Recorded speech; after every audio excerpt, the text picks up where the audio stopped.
Hello, and we are back with a new series this time.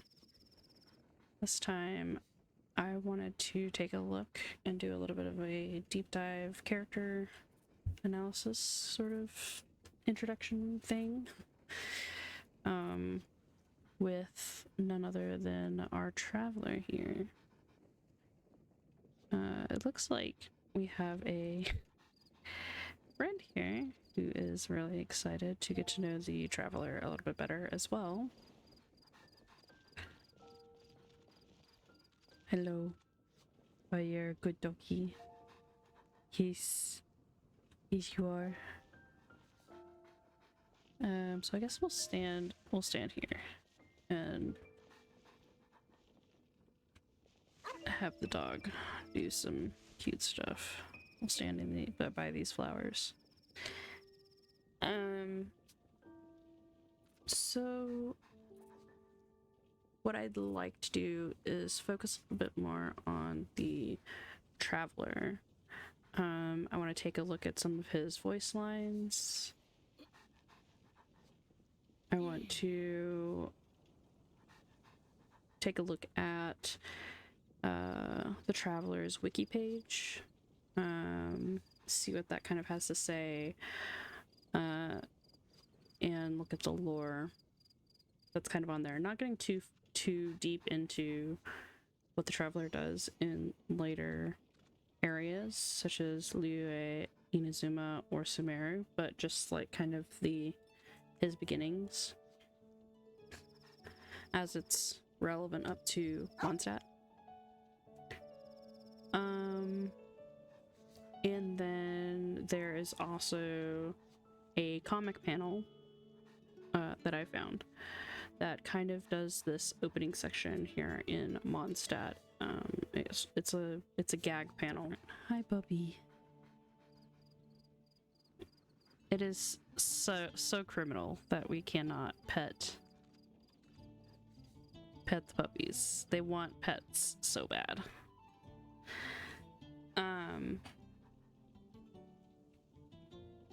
But yeah, so anyways, we're gonna kind of like do all of that, and I think we might start with the browser portion of it, because that's gonna give us sort of our big basis before we get into voice lines and stuff back here in the game section.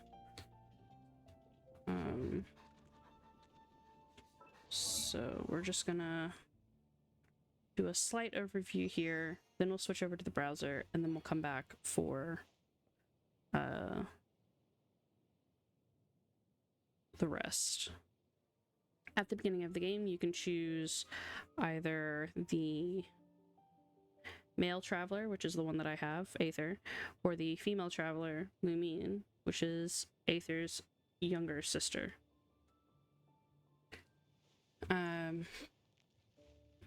The story doesn't really change depending on which one that you pick so much.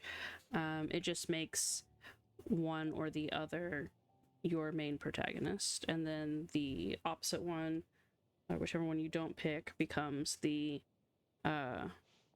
fulfills the role of the twin in the story, vice versa. Like, it doesn't really make a big difference in the overall story, so it's very cohesive even between players that decide to main Aether or decide to main Lumine. The overall story is not going to change between either of them. It's just literally pronouns and like how players talk about the game. But I decided to pick Aether because I kind of aesthetically like his whole thing a little bit better as a self-insert. Is kind of how I play the game. So I've named my Aether Hush. And so yeah, right now he is Animo based, Powers of the Wind. I'd heard a theory that, like, at the beginning when you get to choose like the name that you want, and it was the moment whenever I named Aether Hush, is that like this is sort of like a code name that he kind of goes, or that they kind of go by. And so like Aether is still his like real name. But they tell everybody that their name is this other name, which is whatever you get to choose, as kind of a way to hide their true identity of being from another world. Which I guess leads me into a little bit about Aether themselves as far as the story goes. You'll see here a traveler from another world who had their only kin taken away, forcing them to embark on a journey to find the Seven. So in that opening cutscene, if you've watched the beginning of like anybody's playthrough or started the series on your own, it is like literally the first big thing that happens with the traveler and their twin. And you find out that they are not from Teyvat originally. They've traveled from world to world to world, and this was just their last world that they had stopped on. So technically they're like an alien. This is an isekai sort of story. And in that moment, fighting the sustainer of heavenly principles, which is the deity that you see at the beginning, during that whole fight, captures both twins, separates them, and then at some indeterminate point later, you wake up somewhere, travel for 2 months by yourself across Teyvat until you, I guess, are fishing for food, is what I assume is happening. And then you fish your flying companion, Paimon, out of the water. But that's kind of like the opening setup for Traveler.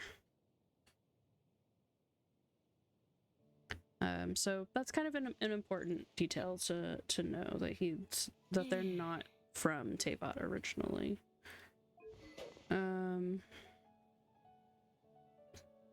Kind of in canon as well.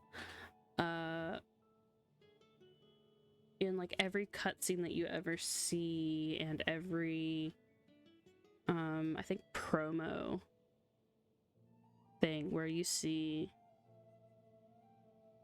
Aether or, well, the traveler, either of the travelers fight, they always have this signature dull blade weapon as well. I've decided to keep mine just because it's literally the first weapon in the game, and it's just kind of, I guess, a sentimental kind of keepsake that I want to keep on this account. But this is the blade that Aether is always seen with. It's a very simple weapon. It's not very strong. You can't level it up past 20. I don't think. I don't think it has like ascensions or anything like that. And I don't even think that you can refine it with another dull blade. So, but it says youthful dreams and the thrill of adventure. If this isn't enough, then make it up with valiance. Which is a nice sentiment. But yeah, we know from the opening cutscene as well that Aether and Lumine know how to fight very well. Not quite as strong as the sustainer of heavenly principles, of course, but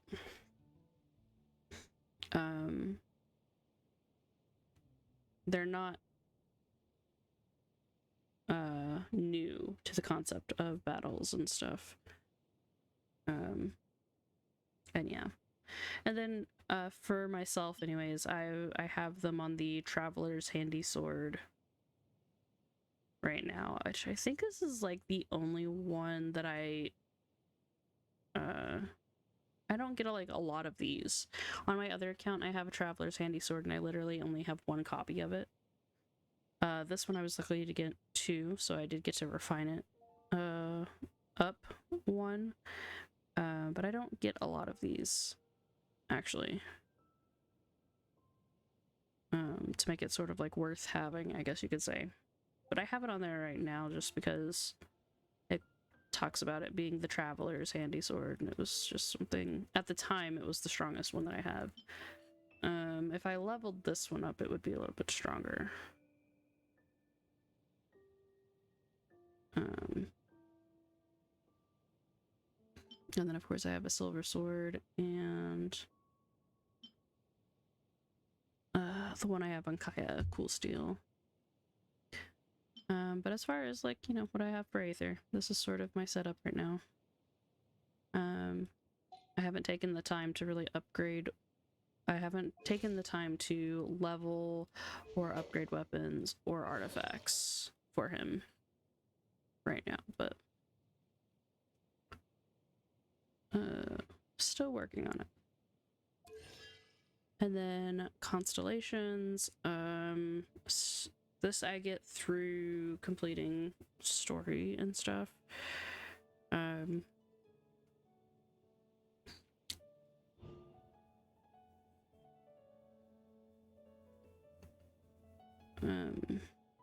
basically these will just level up my skills and stuff. Or not level up, but well, I mean, yes, level up in a way, but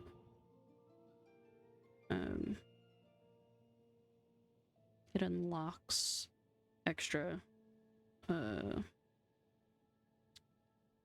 features.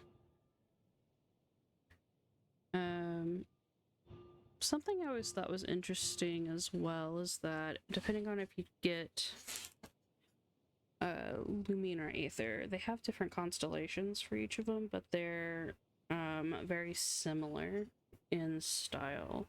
So you have Aether's, which is has his head here on the left and his sword facing in this direction, and then Lumine's is kind of like the opposite. Her head's like facing the other direction and her sword's the opposite, which there's a good picture of that later on here in a moment. We'll get to that. And then of course upgrading talents, which I have not gotten around to doing because I need to upgrade my Aether a little bit higher.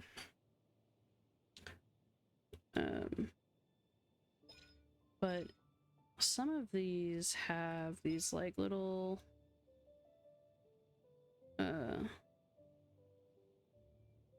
I don't know, splash text or something.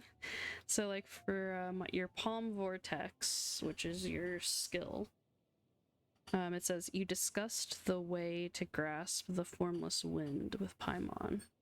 So Paimon's trying to coach Aether on how to use the wind. You and Paimon studied the flapping of a butterfly's wings. So that's kind of funny. And this one makes like a little tornado, which is, I feel like that's sort of harkening back to the butterfly effect. Like I think that the saying is something like a butterfly, the flap of a butterfly's wings can cause like storms or tornadoes or something on a different part of the planet or something like that. I think that's what it's referencing to here, considering that this gives you a big ass tornado. And then we have their profile. So their birthday is well, I don't think they actually have a birthday, like an official birthday.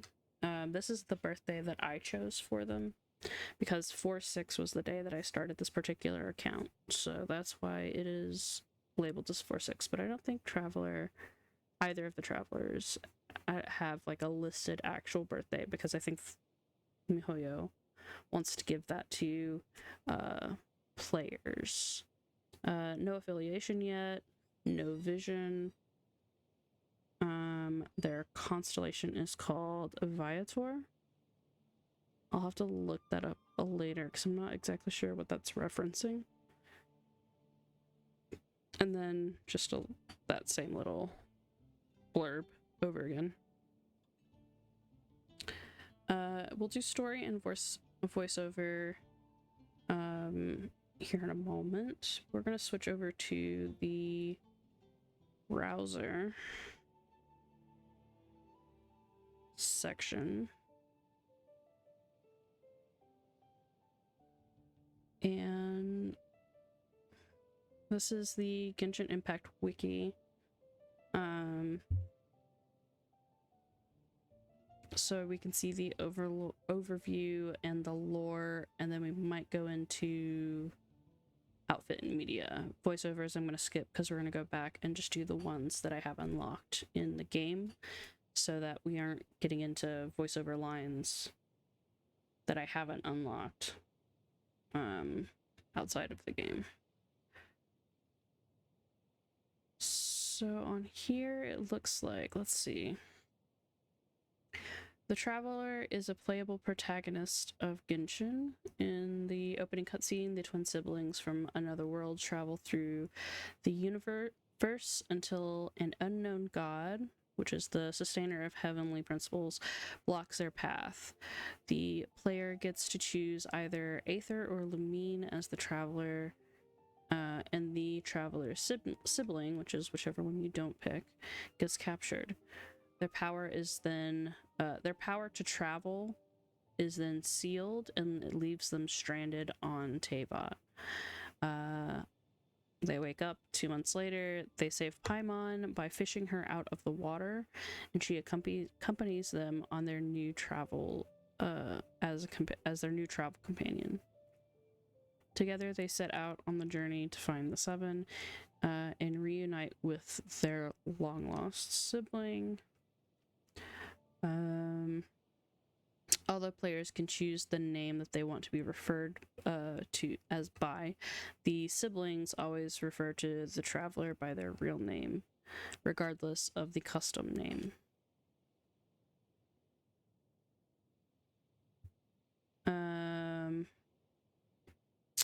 And then, yeah, so we have constellation information here. Viator for male and Viatrix for female. So Viator is Aether's constellation. Let's see it here, and a screenshot of what it looks like in game. That's some mechanic stuff about this. Depending on what element you got, it's different colors, but I was hoping it would give more information about what it references. Oh, maybe it just means Traveler. In Japanese, which is more relevant to my playthrough, Tabibito za. Assumed reading. Traveler constellation. Okay, so I guess that makes sense. So it's not referencing anything else, it's literally just calling them that. I say that because some of the other constellations for stuff, like Kaya's is Pavo Acelius. You have Aphros Delos, which is Eula's. Some of these I don't know how to pronounce, but yeah, these are sort of like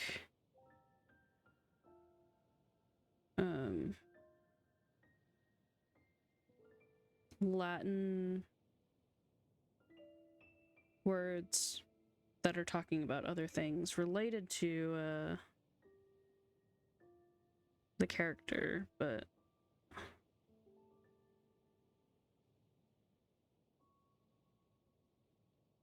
I don't know if oh, like this one is officials is corvus, which is the Latin root word for like corvids with a vids vids, which is a classification of bird, such as like ravens, which she has a raven, so that's what it's sort of referencing. But corvus is like the Latin root for that.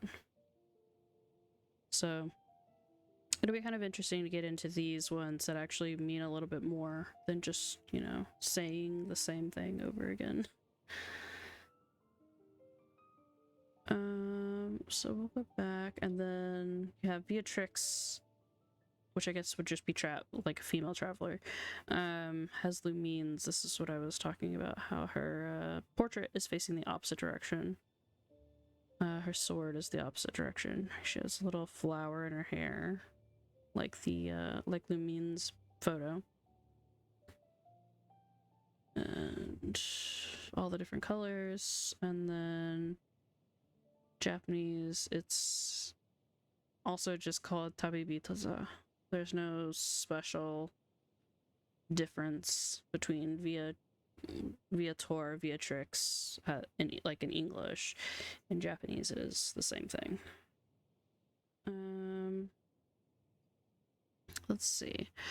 As far as like mechanically playing Aether, like gameplay wise and stuff, they use Windwell Asters, which I think I can pull up Windwell Aster. We'll look at that in a minute. As their one of their character level up materials for their Anemo vision, or Anemo element. Then also just some Hilichurl masks, since that's some of the first stuff you get to fight in the opening area. And then we have talking about their abilities in more detail, which I'm not going to go super into detail with that because I'm not very good with that kind of stuff anyways. Talent leveling up for the Anemo stuff uses Dvalin's drops, which makes sense because that's like the big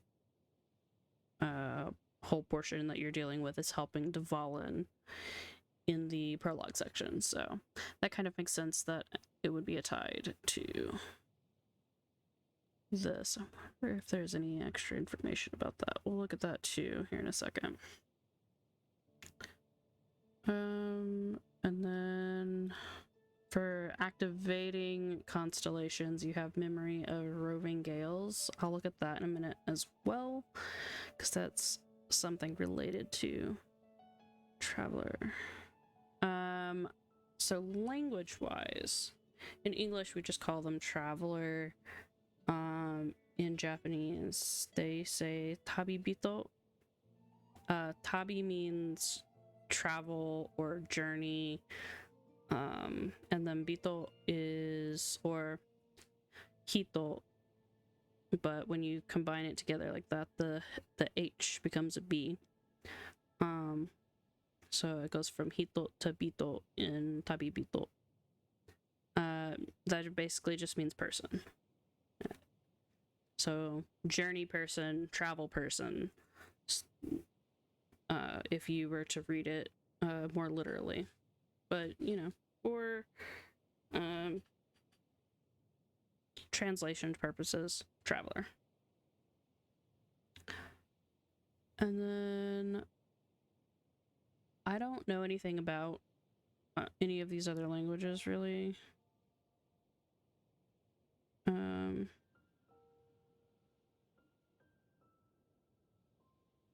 Nice. Neusender.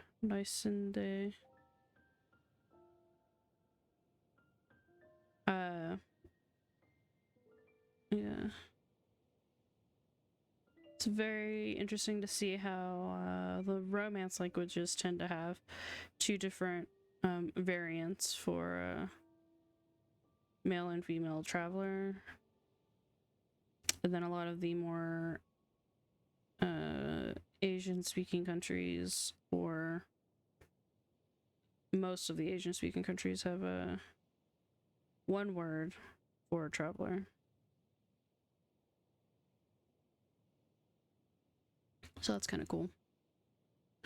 And then Aether and Lumine's names, like their real names. In English, we have Aether and Lumine, obviously. Japanese is Sora and Hotaru, meaning sky and firefly. Sky makes a lot more sense as far as like the translation purposes, because Aether is like the sky, the upper atmosphere, and stuff. So that makes sense. And then even in the original Chinese, since this is technically a Chinese game, they even did Kong. So Sora makes total sense. Same kanji as well. For Lumine, they did a little bit different. You have Ying for Chinese, which means to glow, which matches Lumine, because Lumine is kind of like luminescence. Interesting that they didn't do that for Japanese, and they decided to go with Hotaru, which is firefly, which, I mean, fireflies do glow and are luminescent. But it's still interesting. But Hotaru, I think, is a very popular name in Japanese as well, so that might be why they decided to do that than like some sort of obscure name. So, I mean, it works. It's just interesting. And then yeah, all the way down, it's basically just Aether and Lumine for all of these other ones. Maybe some different spellings, like Russian, it looks like it's Aether and Neumann. And then you have Aether and Lumina for Spanish. Korean is interesting because it says down here that Aether calls Lumine Hyung in the opening cutscene based on the Chinese names. And Aether's name would be Gong, which works with the Kong and Ying of Chinese. However, in all of the later quests and everything, their names have then been relocalized into Aetheru and Numin. So that's the one that they have here listed as Aetheru and Numin.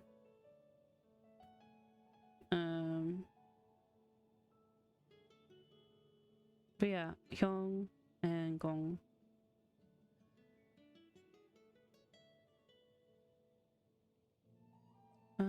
And then this just sort of goes over their history about whenever they added each of the different stuff related to the characters. So that's the main page. Let's go back up to the top. And before we get into lore, I wanted to look at these blasters. So this is the Traveler's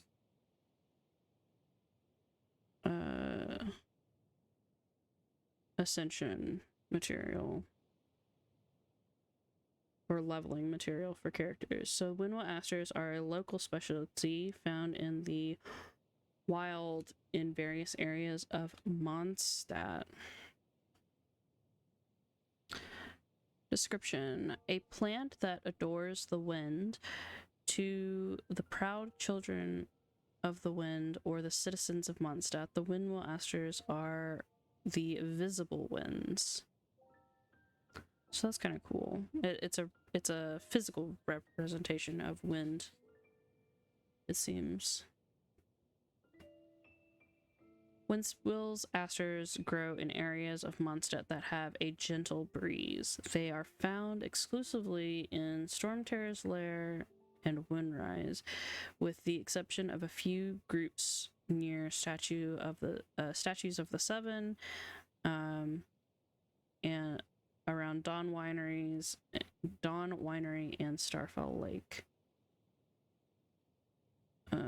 Additionally, the following NPCs will give windmill asters after following a certain dialogue branch for the first time. Chunshui in Liyue Harbor, which gives 5 windmill asters. There is a shop that also sells windmill asters, which is the one by Flora. And then you can also get it through gardening, through the teapot. So that's kind of cool. Telling all about all that. Oh, and you'll get it through the mail from 3 different people at some point. From Jean, Rosaria, and Venti. They will give you some windmill asters. It is used in crafting. The wind catcher. You need 30 windmill asters to make wind catcher items. And 3 overall characters use windmill aster for Ascension: Bennett, Sucrose, and then the Traveler. No weapons use it though. Let's see, some trivia. During a new storm is brewing, Vind. I don't know who Vind is. I'm gonna see. Who's Vind? Oh, okay, the Storm Watcher lady in Stormbearer Point. She's a nun. And the first time you give her... Oh, she's the one that gives you Barbatos Ratatouille recipe. I haven't found her yet. I haven't went back up that way to get that yet.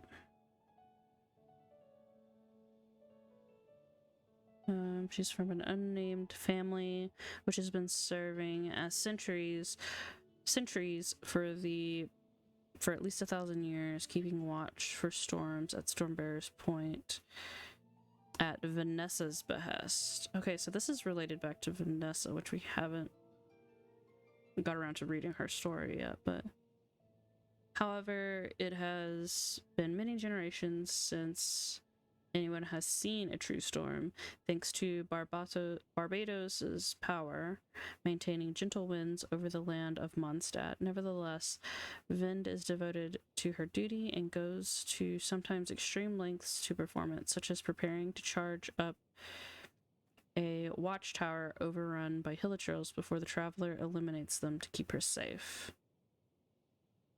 Vind has dedicated herself to her family's duty, continuing to keep watch for storms at Stormbearer Point. Blah blah blah. It's just basically repeating the same thing. Findo. So Vind in English, Findo in Japanese.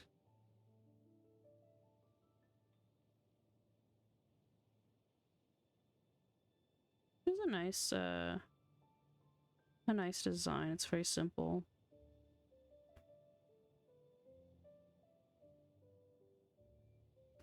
Japanese Akaki Haruka. Very, very interesting. Vind's name is derived from the Old Norse word vindir, meaning wind. Nice. Okay, now that we know more about Vind. Vind explains that the windmill asters cannot grow in places with no wind, nor plagued by strong storms, only where the wind is gentle and nourishing, as such, they used to determine how strong the wind was in a certain area based on how well they grew there. Following Vertes will give you windmill asters. Windmill asters, along with dandelions, are popularly thought to be the wind bloom. The traveler could choose to offer a windmill aster as their wind bloom of choice during invitations of wind bloom. And the following items are variants of a windmill aster: rather fine windmill aster and the wind caressed aster. What are these? Let's see about these things. The rather fine windmill aster is a quest item used in the quest Windbrew, and it's found near Windrise. Said to be of rather fine quality. Ooh. Okay, I thought that was a different thing. In English, rather fine windmill aster. Japanese, shitsu no takai fusha asta. Oh, I guess I didn't even look at to see what the name was. So yeah, just by itself, fusha asta. Fusha, I guess it's...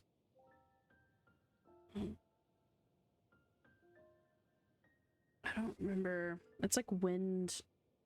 Fusha. I don't remember this kanji off the top of my head. Fu is wind.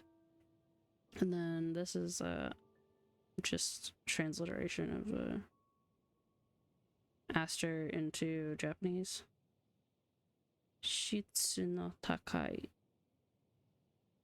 Something large. Takai means like big or large, I believe. Unless they're using it in a different meaning of takai, like to being great. Which, I mean, it is rather fine, so that would make sense.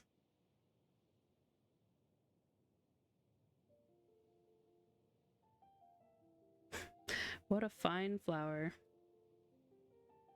And then you have the Wind Caressed Aster, which is a quest item obtained from a daily commission, Miracle Medicine. A windmill aster that's been through the gentle caress of an animo slime. Although its appearance hasn't changed, faint puffs of air seem to escape between your fingers as you hold it in your hand. So, like, the flower itself, I guess, gives off wind.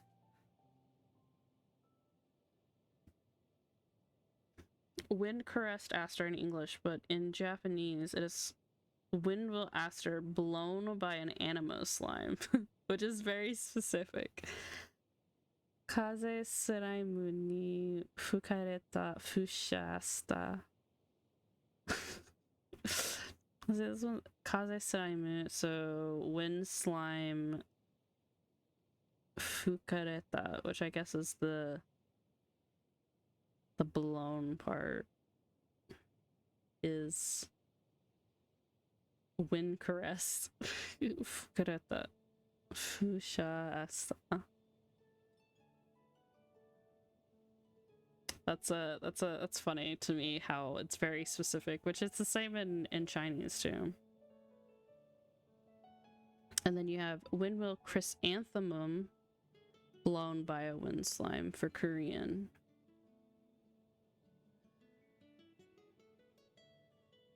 I don't know anything about Korean to really know how how that translates and how it changed from being an aster to a chrysanthemum. This one is changed into a flying marguerite. I guess aster is not...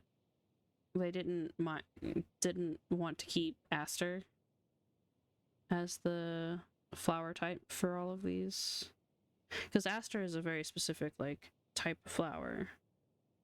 Like marguerite is a different type of flower, and chrysanthemum is also a different type of flower.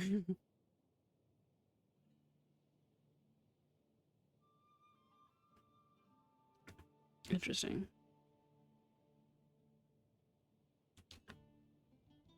Okay, so that's everything about Husha Asta. Let's see, Devalansai, which is your character level up material near the end.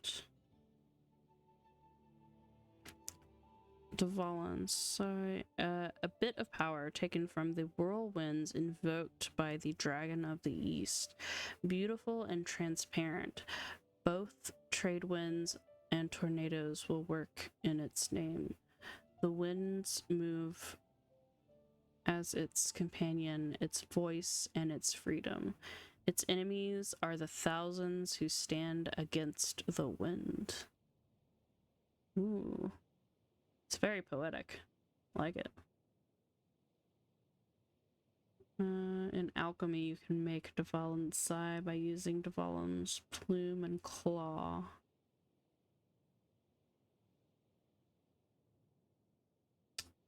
Amber, Beidou, Chongyun, and the Traveler uses it.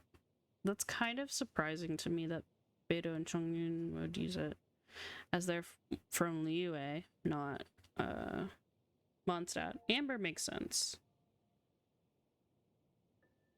Dvalan's Sai in Japanese, Kochi no Toiki? Yeah, Toiki.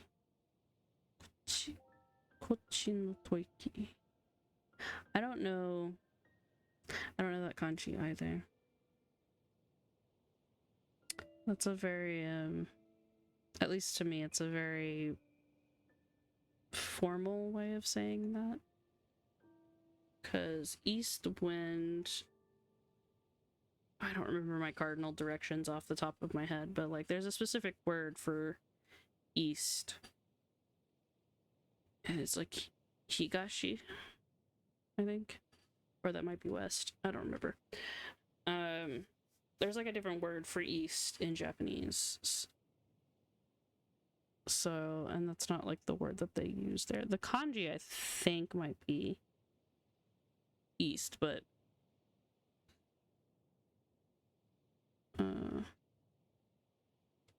that's a different reading of those particular characters, which is interesting. I have more to learn for sure.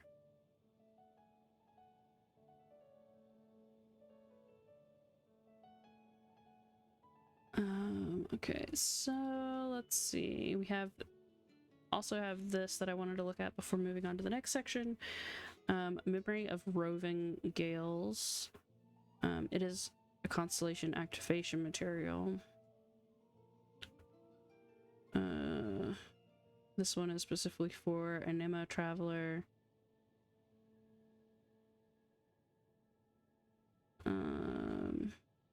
The missing star from the talents of an Anemo-aligned traveler. So it's, and then the other ones that you get, Memory of Flourishing Green, Memory of Immovable Crystals, and Memory of Violet Flash. Memory of Roving Gales. It's interesting that these are called memories. Like, this isn't really relevant to early on in the story, but later on, so, oh, I guess I should say, spoilers before this. later on, when you get into Sumeru, you get the crystal things that hold information inside of them. And like, say you have a crystal that has like teaches you like mastering martial arts or whatever. You can use that on somebody who knows nothing about martial arts, but they suddenly will have all of that information and how to do that sort of like downloaded into their brain through that crystal thing. I forget the name of it off the top of my head. And then they just like know how to do that stuff. It doesn't like, I don't think it makes them like good at doing it, because you still have to physically, you wouldn't know how to do it, but like in your head you know how to do it, so you can like immediately train, I guess.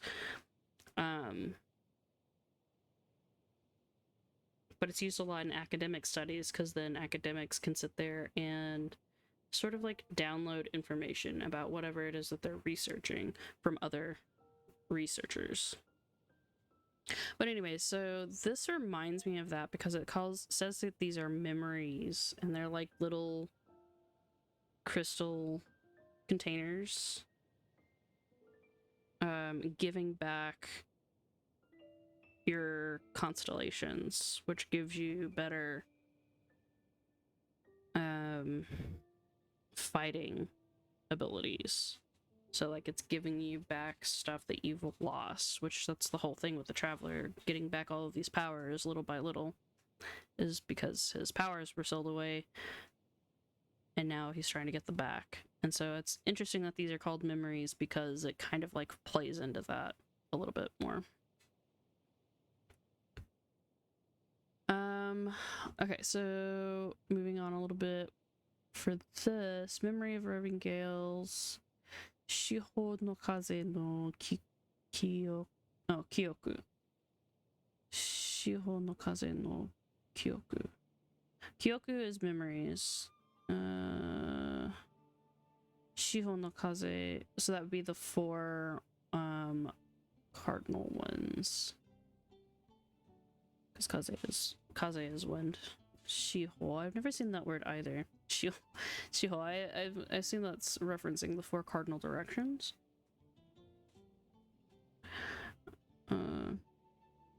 Cardinal directions of wind of memories is essentially how you'd read that, literally.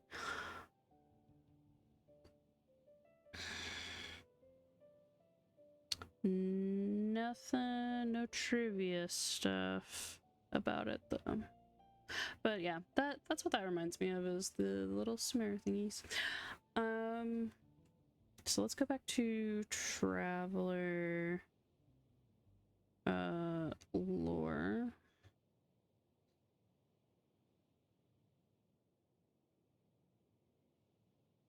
In-game character profile text. The Keeper is fading away. The Creator has not yet come, but the world shall burn no more, for you shall ascend.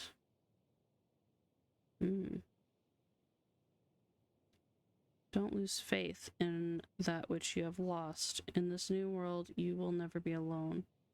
Where you leave your footprints and where you have yet to stride, your new world will unfold before you. Welcome to a new world. The world you once knew is but dust, and the wonders you knew but rubble. Though you should have your own world and your own people, lamenting what is already lost. So I'm assuming that's talking about the cataclysm. Though you should have your own world and your own people. So that's referencing something.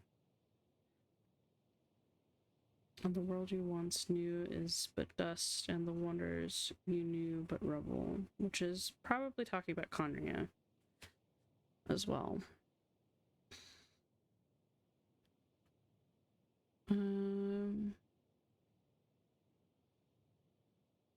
Let's see. Their personality can range from stoic, humble, and helpful to boastful, lazy, and short-tempered. Regardless of the player's in-game decisions, they are generally liked by the playable characters. There are instances of single speech options or similar options which give a glimpse at their personality overall. They are, for example, observed by Paimon as not believing the gods are any more worthy of unearned respect than mortal inhabitants of Teyvat, which, yeah, we see that a lot. They do treat the Archons as essentially just like anybody else. Which, considering that they're alien species, essentially, in this isekai world, it would make sense because they once had, like, immeasurable power. Enough to, like, at least try to go up against quote-unquote gods and stuff. If they were from Teyvat, I could see them being some kind of deity that probably would have fought in the Archon War, potentially, for an Archon title.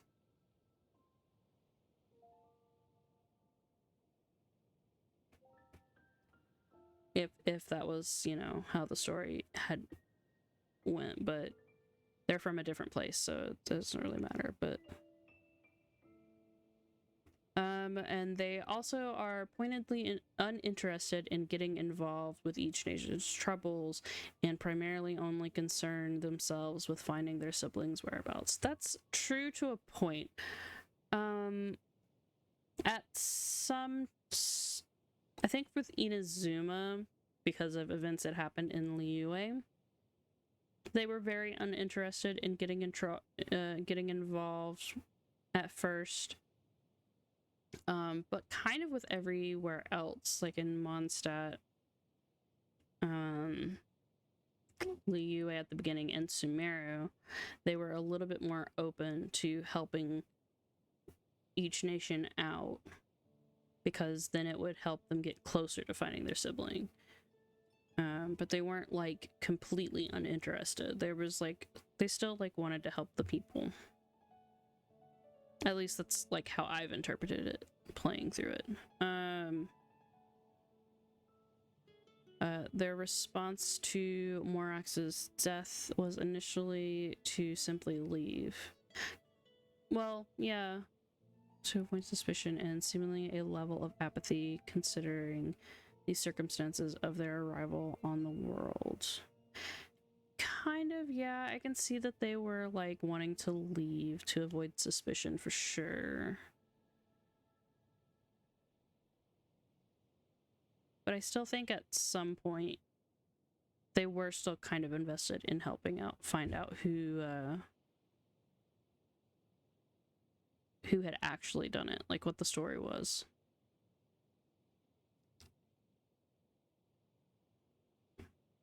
And the trend continues in Inazuma, where the traveler initially denies aid to the rebellion and refuses to take sides. Yeah, that one I completely agree with.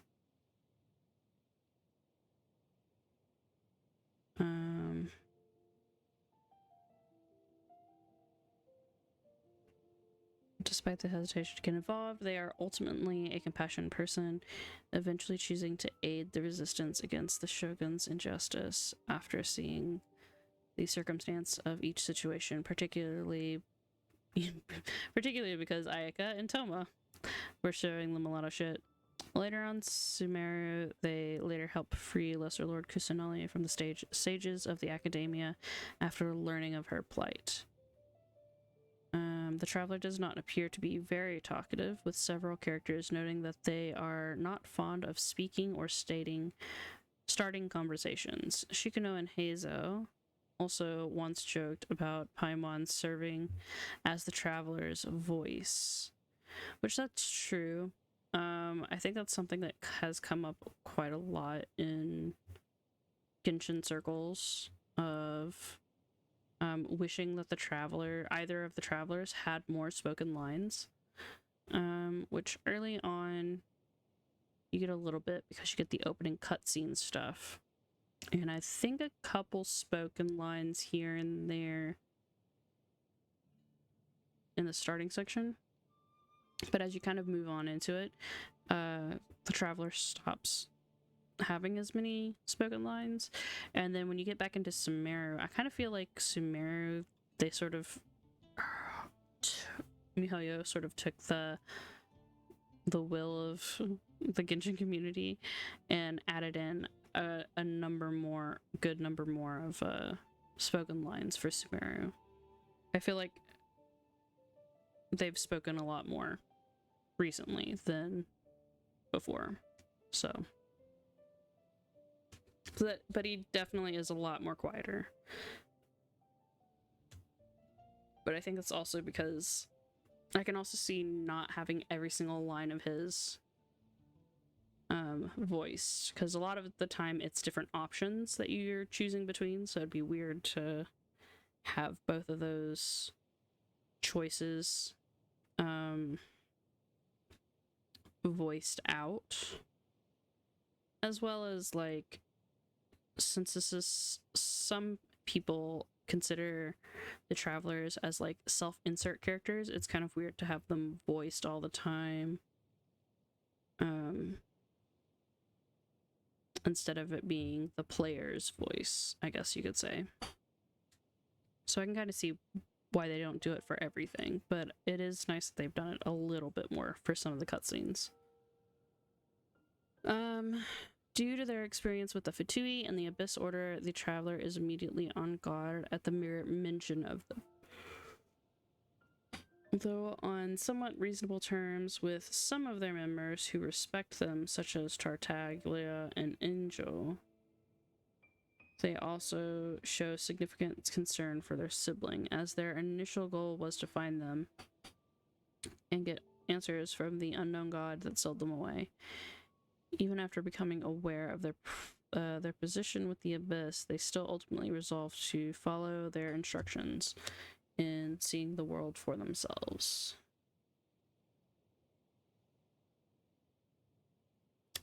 Aether uses the medium male model and Lean uses the medium female model. Both siblings have blonde hair, fiery golden eyes, and pale skin. During their fight with the unknown god, both siblings had yellow wings as well.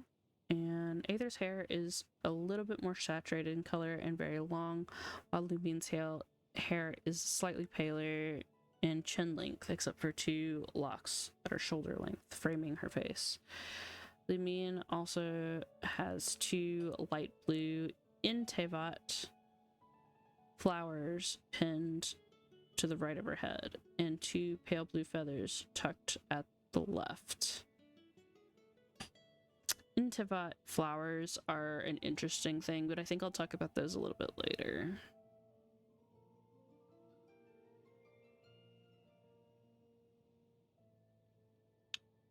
So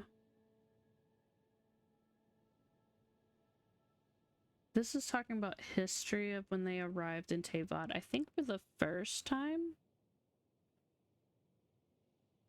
the player's chosen sibling does not wake and remain asleep. Yeah, when they first arrive in Teyvat. After one of the siblings does not wake up for an unspecified amount of time, the traveler's sibling eventually manages to wake them up and says that they should leave.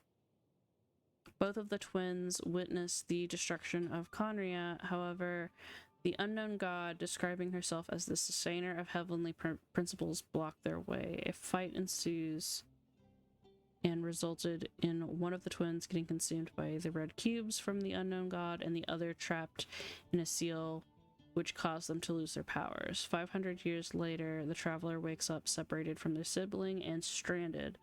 One day, they accidentally fish Paimon out of a lake, saving them from drowning. So they were asleep for an unspecified amount of time, but even before, because they both witness Conria's destruction. according to this anyways. And then I know that they were trying to leave after Conria's destruction, and then that's when the Heavenly Principles, but I didn't know that they were asleep for an unspecified amount of time before that, and then the sibling eventually manages to wake them up. And then, yeah, we know that 500 years later, the traveler wakes up again. So there's like another set of sleep that happens, which has them separated where they're stranded. Paimon would stay with the traveler and teach them the Teyvat language. To her amazement, it only took them 2 months to become a conversational speaker. After learning of how they got stranded on Teyvat at the start of the game, Paimon suggests that they go contact the Statue of the Seven to look for their sibling. They resonate to get the enamel element, despite not having a vision. We know that they go into Mondstadt, talk to Amber and all of that stuff.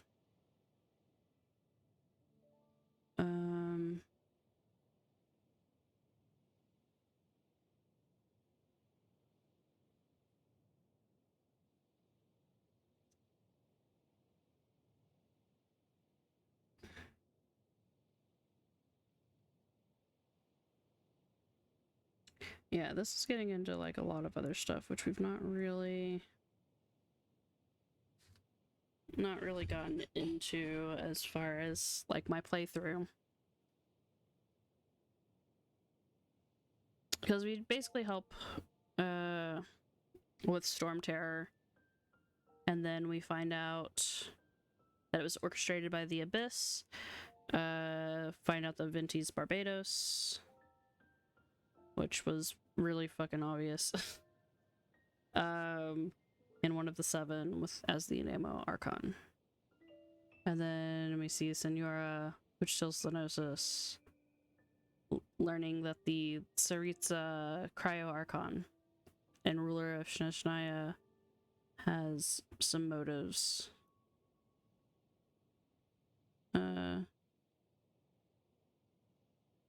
And then Venti sends us over to Morax in the Liyue portion. But yeah, I don't want to read through all of that bottom bit because I haven't really got that far in my second playthrough.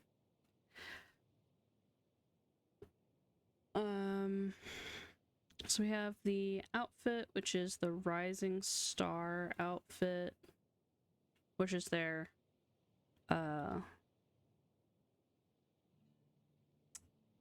in-game outfits that they currently have. They're your default.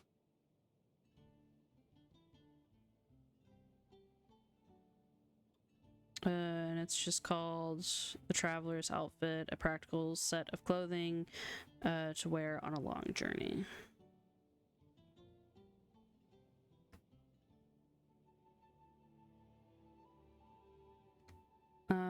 For Aethers, it's braided and wears a dark brown breastplate type of vest with gold and black accents. A white scarf with a gold clip. And a two-tailed cape lined with gold embroidery. And a single golden guard with a fleur-de-lis pattern on his left shoulder. And he wears dark hakama-like pants, dark brown gloves, black boots, and kneecap guards accented with gold.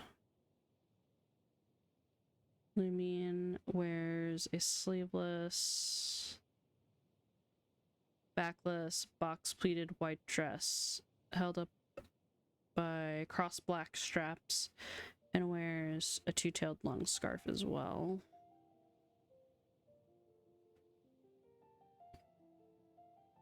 And she has some angled thigh-high stocking things with white ankle boots.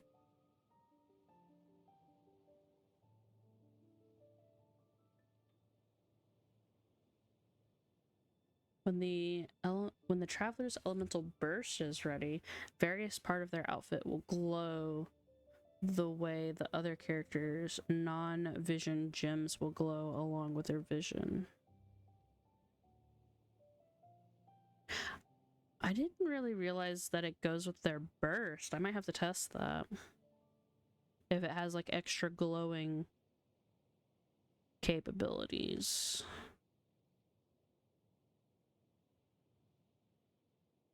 And these are all of the different animations that they have. It's kind of interesting because Aether and Lumine's stuff kind of mirror each other. Like, he's right-handed on, then she uses her left hand.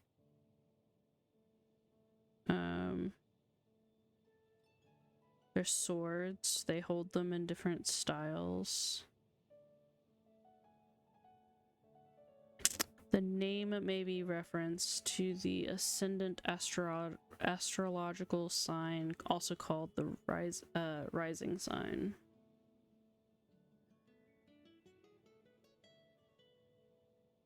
For their outfit. Nobori Yuku Oshi.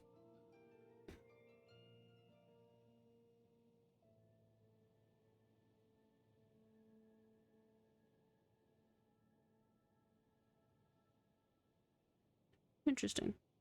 I think that's everything with their outfits. Do media. So this is like some of their little icon bits. In the loading update launcher, you'll see Aether sitting on one side of the fountain, and then you'll have Lumine at night sitting on the other, which is very cute. And then you have like their constellation pictures again. You can see their opposite directions. Unaligned Aether and Lumine fighting. Plunges.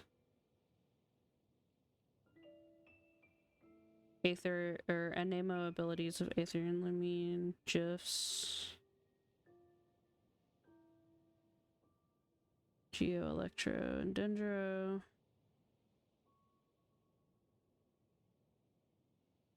Character screen animations, which we've seen earlier. Screenshots of their expressions that you can do in the camera mode. Some official artwork when you see them together. Official holiday artwork with them in various years. Promo stuff. I know that this one is on the PS4. When you load it up, you see this picture, which is pretty epic.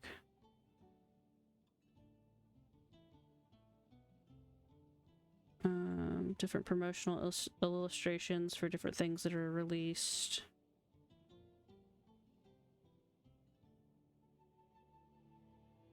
Very cool stuff.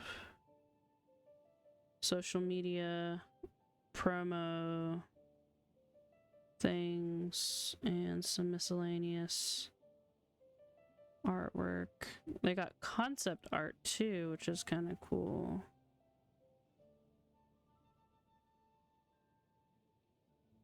Aether and Paimon. Come on, load. Ooh, that's pretty. This reminds me of kind of the style that they're going for the anime, which I'm really excited to see them produce.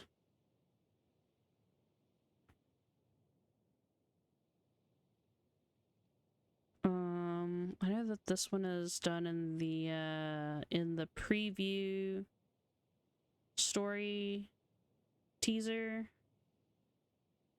thing. This is a picture that they use in that. with Aether and Lamine. Very pretty. Let's see. They're iridescent papers from an event. We have the comic, which we are going to get to that here in a minute, which is all of these. Some of them are missing from here too, so I had to go like find them. And then there's some character shorts, which I think are like little video clips. I don't know if y'all would want me to react to any of these or not, but there's a whole bunch of them here. Just cute little chibis. And then in-game you have some stickers, which is always cute to see how they decide to do Aether and Lamine as chibis. It's very adorable. And then on Hoya Lab and Billy and stuff, there's other like little emojis.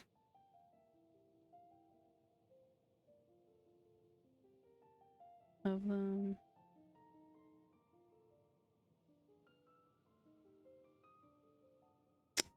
And then this was a part of New Adventure Let's Go. I think it was like a Hoya Lab event, which had their little chibis animated.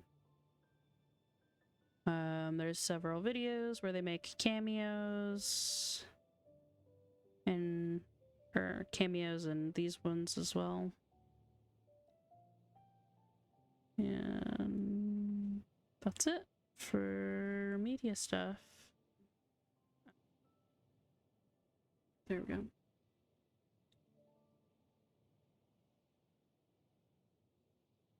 Okay, now we are back into the game. Let's look at this. So we have character details. The keeper is fading away. The creator has not yet come. But the world shall burn no more, for you shall ascend. We saw that in one of the, I think that was in one of the lore section of the browser portion, whenever we were looking at the wiki. And this is character story 1. A boy and a girl stood amidst the tumult under an unfamiliar sky. Under the tumult? Tumult? Tumult? I don't know what tumult means. Small break. I want to look at something. Tumult. A loud, confused noise, especially one caused by a large mass of people. Tumult. Confusion or disorder.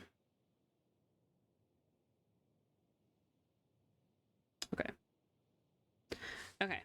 So, character story 1, a boy and a girl stood amidst the tumult, which means confusion, loud noise of like a bunch of people or of something else.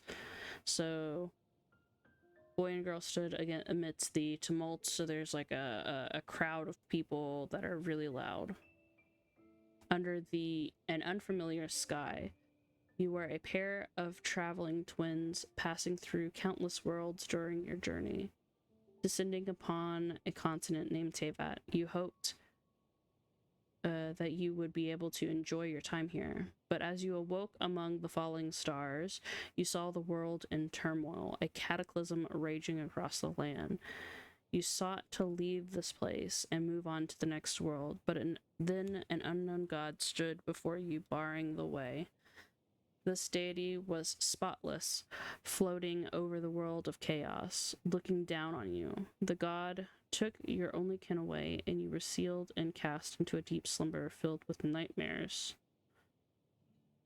When you reawakened, the world was changed. The flames of war raged no longer, and nothing was left that looked familiar. How long had you been asleep? You had no answers. Thus you began a lonely journey, seeking the deity that you had once laid eyes upon. Okay, so this gives some interesting stuff. It talks more about being in the middle of the cataclysm.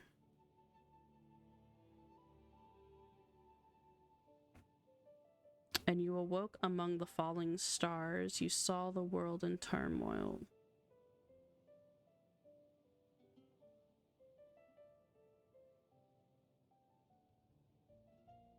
This is also interesting too. Cast into a deep slumber filled with nightmares. So in that time, you were dreaming about stuff happening too. And then 500 years had passed, and that's when you woke up for this particular journey. But that's interesting. So you were having like nightmares, probably about the cataclysm.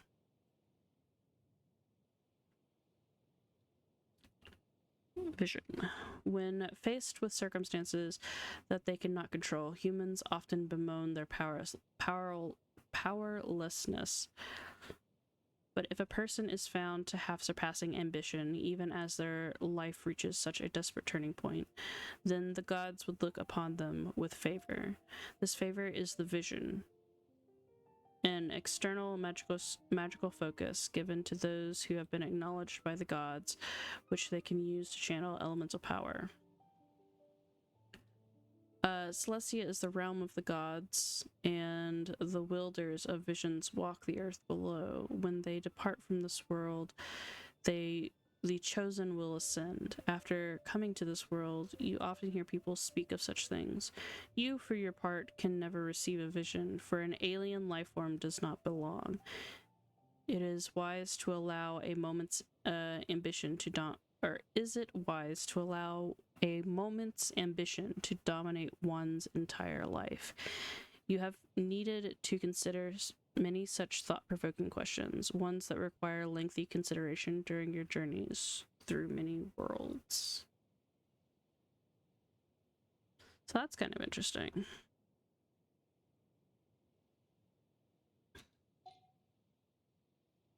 Let's do some voiceovers. Let's do sounds.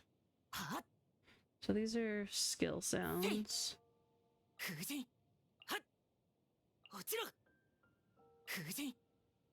Fuji.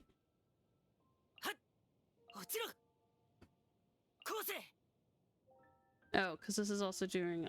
I was like, why does this sound like not the ones that I have happened to me?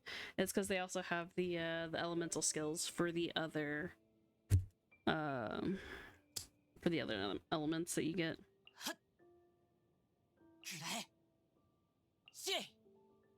So that one's for Inazuma.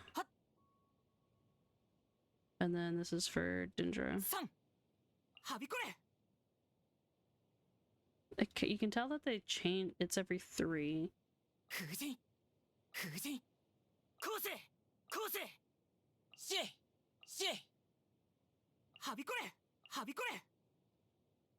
Then you can tell that the voice like changed. Then you have your bursts.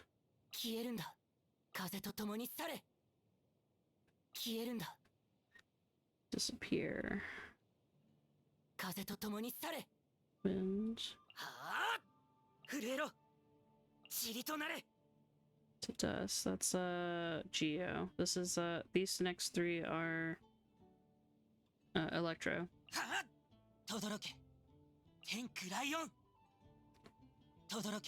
Those the Inazuma ones for sure sound way different.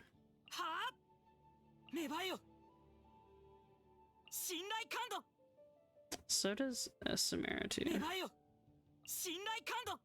It does have 2 different people doing voices, so I wonder if at some point that was why some of the voices sound different.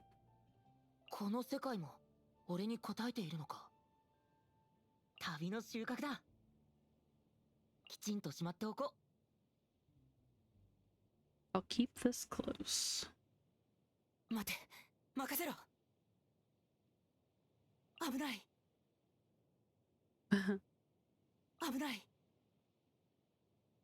ここはゴールじゃない。 This isn't the goal. 世界に拒まれた。次は何に会えるだろうか。世界は謎だらけだ。やるべきことはまだまだたくさんある。Okay, so that's that. Let's see, what do we have here? I don't have all of them unlocked, but I think everything here is like related to stuff that I've experienced so far. モンドには風車がたくさんあるよな。モンド城は水平面より上にあるから風車を使って水を汲み上げてるんだっけ。正解。モンドの四季はいずれも風がつきものだからな。おかげで水源の供給も安定してるんだ。それに風車は見える風だろ。それから風鈴は聞こえる風だ。みんな風神の加護を代表する縁起物みたいなものだな。なるほど。パイモンと同じマスコットみたいなものか。違う。風車は木でできたもので非常食には使えないし、歯磨きぐらいにしか使えないだろう。突っ込んだ方がいい？ That's pretty funny. Okay, so the windmills are for water, drawing water into the city. I assumed that they were for like making flour and maybe some other stuff, and but yeah, that does make sense also for water. I guess you could use them for like whatever you needed them for. And then poking fun at Paimon being called a mascot. That's kind of funny. About the tavern owner. 大量のチップを渡せば酒場のオーナーから小声で情報を教えてもらえるって聞いたけど。エンジェルズシェアか？でもディルクの旦那は金持ちだって聞いたぞ。どれくらいチップを渡したら彼に大量だって思われるんだ？俺の勘違いだったかな。別の世界で聞いた話だったのかもしれない。いろんな世界に行ったんだな。Oh, that's kind of cool. Okay, so he's referencing this rumor from another world, which is funny because like tipping is not really a thing in Asian countries. So I wonder if that's what they're talking about. About Cider Lake. シードル湖は凍らない湖だから一年中凍ることはないぞ。モンド最高のリンゴ酒はこの湖の甘い水を使ってるんだ。この湖の水って本当に美味しいんだぞ。オイラなんて1秒で2瓶飲める。すごいな。パイモンのような体でそんなに水を飲んで、風スライムみたいに空気漏れして飛んだりしないんだ。美味しい飲み物は別腹だ。世界って広い。時間をかけて考えないといけないことがまだまだある。About the Goth Grand Hotel. ゲーテホテルに一回泊まってみたい。きっとどの部屋も綺麗で広いんだろうな。でもオーナーの話によると、ファドゥイが泊まってから問題がいろいろあったらしい。雷系術師の雷系が静電気のせいで灰を吸い寄せてたくさん死んだとかそれから霧うつろの花粉と胡椒が間違えられたとか、デッドエージェントたちが酒代をめぐって喧嘩沙汰になったとか。頑張れ、ゲーテホテル。Oh, that's funny. Electrosysons and stuff causing some problems. モンドの錬金作業台は街中にあるんだ。そうだ。おかしいのか？俺が今まで旅してきた世界では錬金術はほとんど秘術として存在してたんだ。錬金術が日常の一部になっているのを見ると、まるで3つの胃を持つ人を見たのと同じくらい不思議に感じる。おい、胃が一つしかない方がおかしいだろお、それ本気？う。どうだろうな。Okay, so that's interesting. So this one also references him traveling from world to world, where alchemy has always been secretive. But in Mondstadt and in Teyvat in general, you can just practice alchemy whenever. And like you even have jobs like Sucrose and Albedo.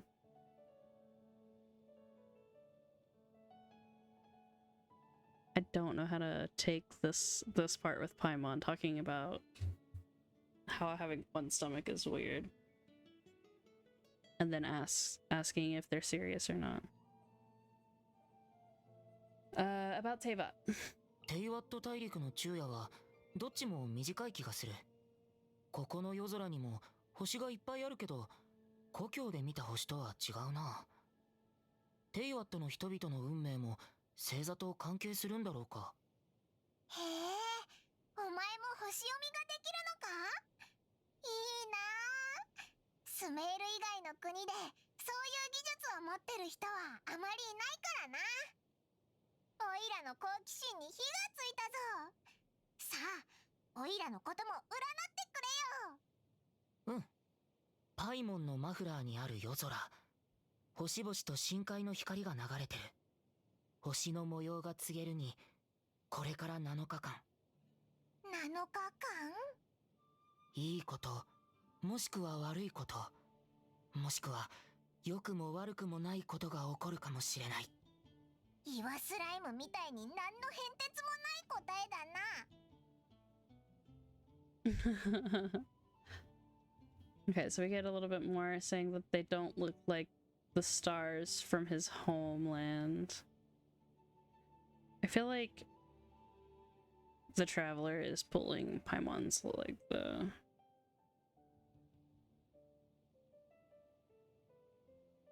Because, yeah, it's very like, meh. Something good or something bad might occur. We haven't met Bennett yet, but let's see 話に Bennett. 聞いたんだけど、アルバートはバーバラ応援団の団長として、バーバラに会うため、よく傷だらけになるらしい。要注意人物だってセピロス騎士団に言っておかないとな。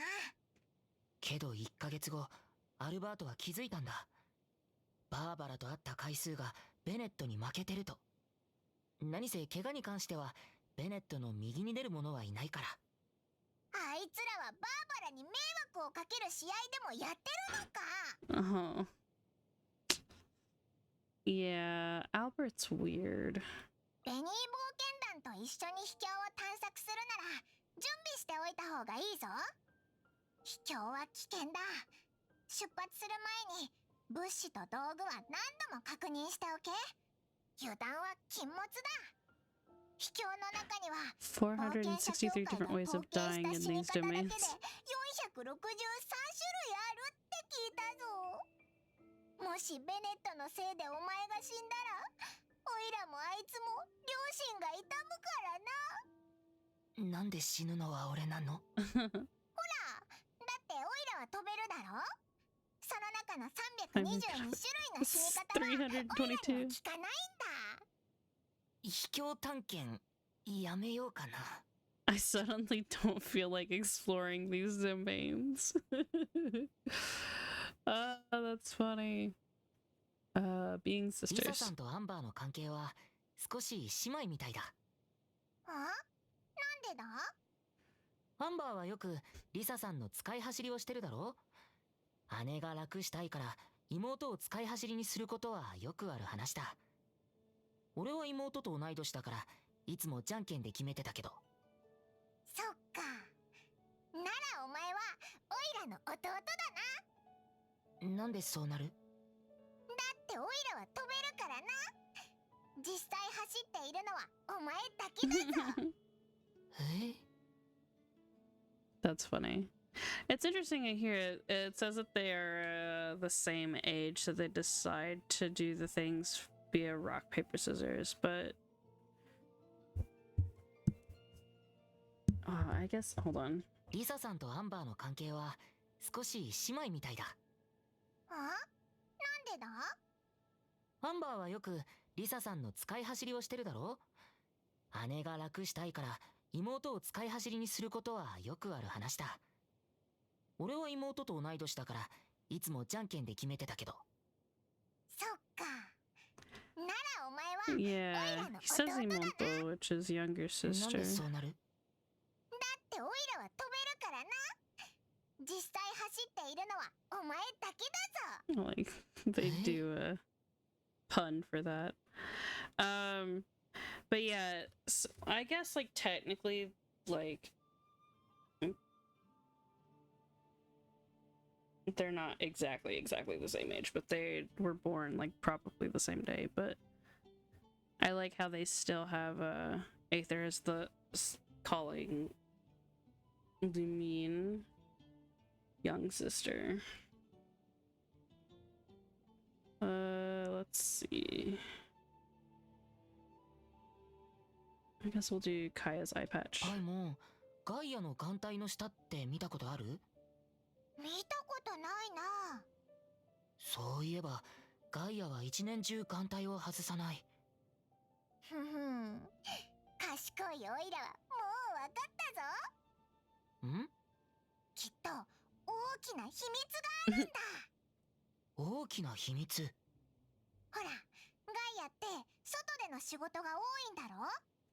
だからガイアの眼帯の下の肌は他よりずっと白いに決まってる。じゃあ眼帯を外したらきっとみんなに笑われるぞ。そして変なあだ名をつけられるんだ。例えば三毛猫とか。まだ眼帯を外してないのにすでに変なあだ名をつけられてる。Okay, so they're assuming that the reason why he keeps the patch on is because, like, the rest of his skin is, I guess, darker enough to cause, like, a significant difference between the skin underneath his eye patch. That's kind of weird. I don't know how I feel about that one. Wonder Maid. 生活の豆知識の時間だ。生活の豆知識？モンドでどう直しても直せない、もしくは何回洗っても落ちない汚れがあったら、空に向かって大声でこう叫ぶといいんだ。ノエルー。そしたら悩み事はすぐ解決するぞ。それがモンドの生活の豆知識。すごい勉強になった。Just learning a lot. I hope that people don't use Noel that way. That would be sad. オイラが飛ぶコツを教えてやるよ。3、2、1。もういない。まあ疲れてるしここでもう少し休もう。心は一緒に飛んでるから。Oh, that's cute. Flying in your heart. お前は Slimes? どのタイプのスライムが好きだ？炎スライムかな。近づくと熱気を感じるから冬に役立つと思う。実用性で考えるのか。 Practical? さすがだな。パイモンは？オイラはどれも好きだぞ。どれも美味しいからな。おいしい。スライムをくるくるしてシャカシャカしてオリジナルドリンクにするとパイモンスペシャルになるぞ。そうなんだ。じゃあ非常食ランキングのパイモンの順位をもう少し低くしようかな。その順位にオイラを入れないでくれるか。So yeah, several references to Paimon being able to eat slimes. Including, I guess, now the Paimon special, which is turning them into some kind of drink.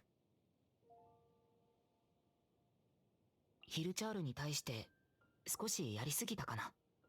確かにたたまにオイラたちって蜂の巣を見てどうしてもつつきたくなる子供みたいだよな。あ、いや、つつくって程度だったかな。Yeah, kind of murdering them, which is unfortunate.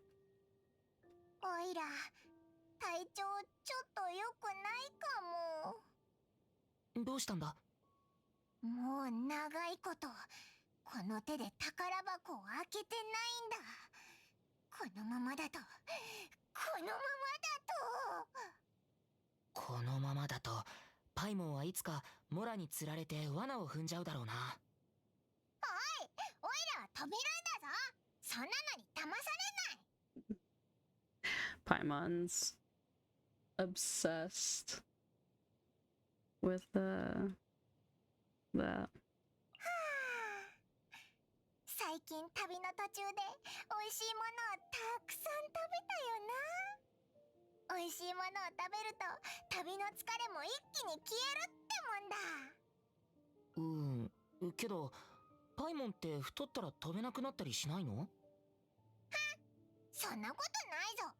オイラは食べても太らない体質なんだ。へえ。だからもっともっと美味しいものを食べるぞ。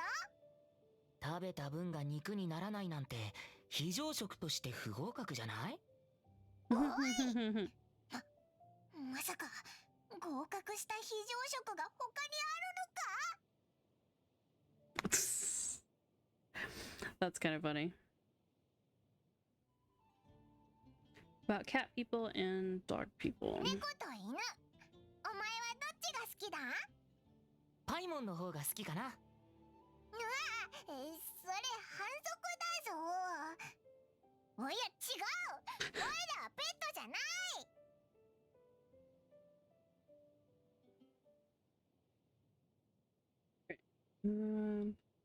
About rock, paper, scissors. 今すぐ美味しいものが食べたい。でも買いに行くのは面倒だ。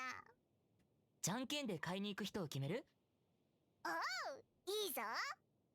よし、じゃんけん。スーパーパイモン旋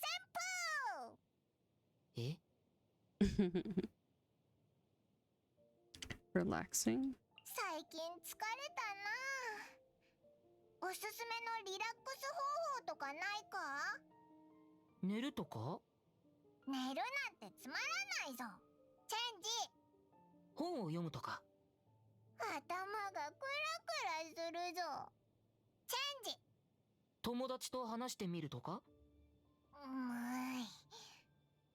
でも今は頭を使う話題を話してるよな。考えなければ逆にリラックスできるのに。将来テイワット哲学史に名を残すパイモンパラドックスはこうして生まれましたとさ。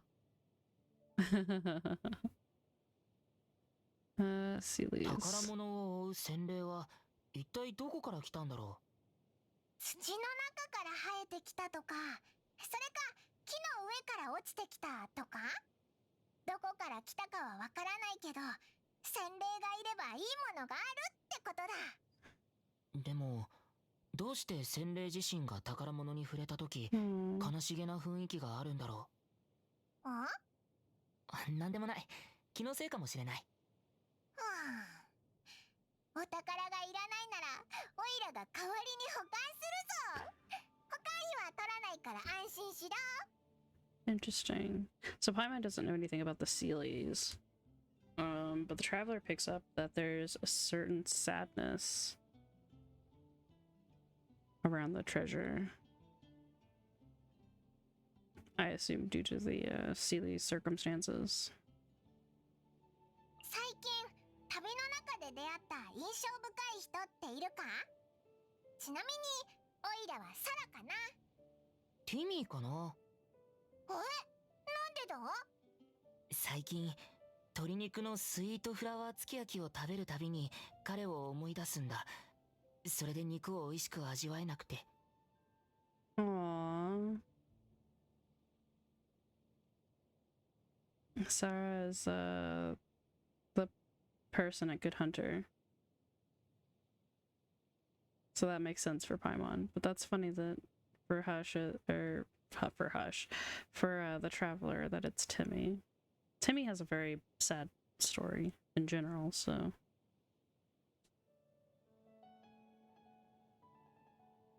So we'll move on to language. お前、新しいものを覚えるスピードが本当に速いよな。こんな短期間でテイワットの言語を覚えるなんて。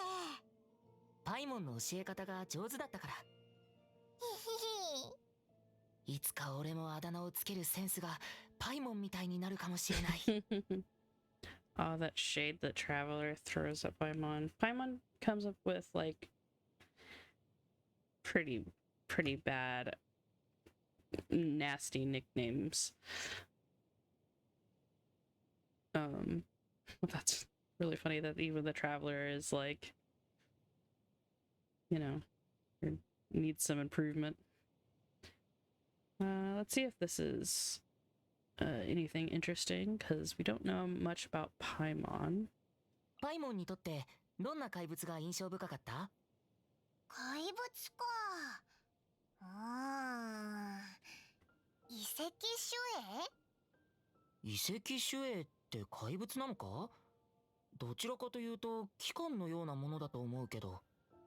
人に迷惑をかけて倒す必要があるやつはみんな怪物だと思うぞ。狩りで手に入れられるものは全て獲物みたいな。なるほど。それならパイモンがどのタイプか分かったよ。なんだパイモンは釣られるから魚だな。Okay, so it's not actually giving any hints to Paimon. It's just being a little silly. That's fair, I guess. Storing weapons. なあ、もう一回あれを見せてくれないか？あれ。どれ？だからシュッって武器をしまって背後に戻すやつ。俺か。もう何回も見てると思うけど。でもその原理がわからないんだよ。説明してくれないか？逆にパイモンに聞きたいよ。いつもどうやって急に現れて瞬時に消えてるの？それは生まれつきできるもんだからどう説明したらいいかわからないぞ。武器をしまうのも同じ理屈だ。これがある種の仲良しの証なのかも。Okay. I like that they do this in canon and like acknowledge that they're pulling weapons and stuff out of midair. It's interesting how the Traveler innately knows how to do this, and then plus everybody on Teyvat knows how to do this too. Because every playable character and stuff like pulls out their weapon through midair and puts it away in the same fashion. Like the Traveler's isn't like a special animation or anything. It's the same. It looks like the same kind. So it's interesting that that's just a part of that. Like innate to this universe in general. Also interesting that they canonize and stuff about Paimon appearing and disappearing also, which is funny.宝箱についてどう思う？かつての偉大な旅人が残した痕跡。俺はそう思ってる。箱を開けるたび中のものを見ると先人たちと同じ思いを感じるんだ。冒険の熟練度が上がってるな。Quantifying adventure experience, which I guess that's fair because we've seen several times in my playthroughs already, where if you talk to certain NPCs, they give you the little XP paper adventure experience, like paper things, like hero's wit and stuff. And they usually say something in the dialogue about like having scribbled some kind of information down to help you learn. So that's interesting. It's a little bit more like, even that is sort of fleshed out, and it's not just a material for leveling. I see there's a connection to the stuff that's written on it. All right, last one about the luck of the draw.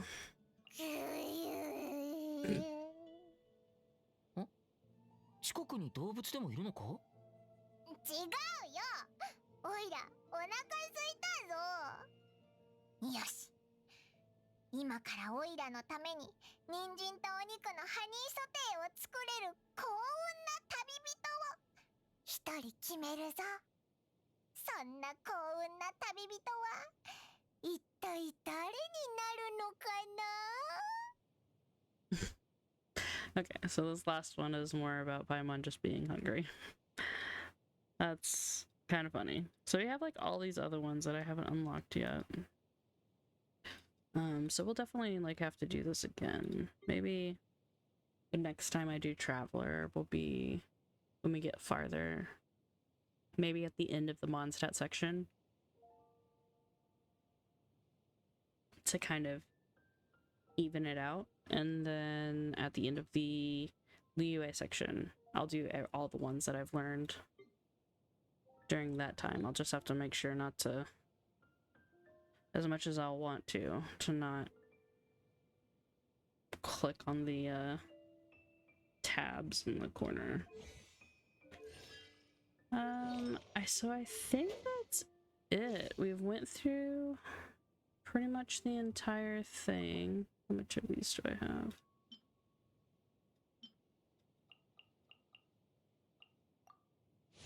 I'm gonna go ahead and get this to Ascension.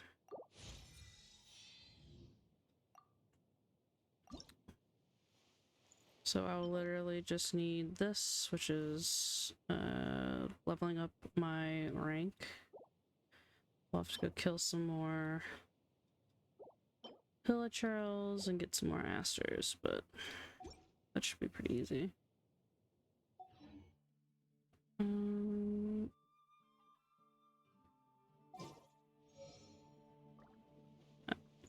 Oh, yeah. Level up. Alright. Look at that sky.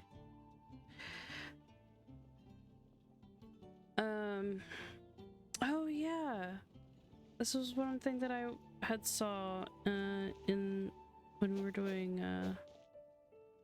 the browser section.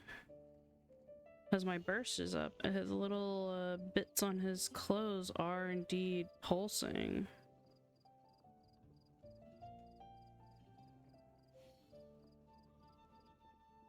With his burst being full.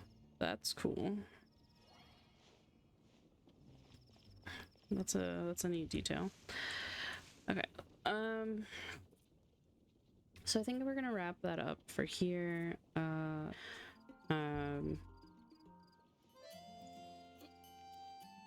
yeah, I hope that y'all kind of enjoyed this like little what? They just sort of appeared out of nowhere. Marvin, you're ruining my outro.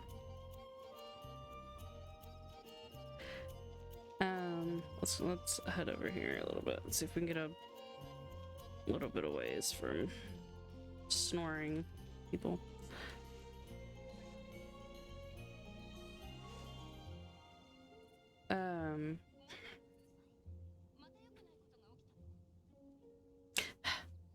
So many talkative people. So I hope you enjoyed this like character deep dive, focusing a little bit more on individuals. The next one that I'll probably do will be Amber, considering she was kind of the next major character that I met in the story. And it's, you know, just gonna be like these relaxed little just information lookups, just to kind of see what's been put out there related to the character instead of just what you get face value through story play. This way, so when we get a little bit farther in and we start getting into lore bits, I can have this sort of basis of understanding through all of the characters. And plus, you know, as we travel along, we can always come back and see how they've grown and in character over the series. Because Traveler, I know, goes through a big kind of shift in tone from here to Liyue, from Liyue to Inazuma especially, and then into Sumeru, especially when we get all of the lore bombs and stuff throughout each of those expansions, adding a bit more to their story over time. So I'm really excited to kind of like start this like little series. Since these are a little bit more informal as well, they won't be coming out in any specific schedule, really. It'll just kind of be when I get time to sit down and do all of that and have time to edit and post. But yeah, if you have any suggestions or any other Traveler tidbits without getting like super far into the story for what we've sort of covered. Right now I'm only in the prologue act 2 kind of area, so I'd like to keep relevant information to Mondstadt for now. That way, so like as we're sort of going through section by section, we're sort of having this cohesive, I guess, conversation about stuff if it comes up. Yeah, I'll see you in the next one. Hope y'all have a wonderful day.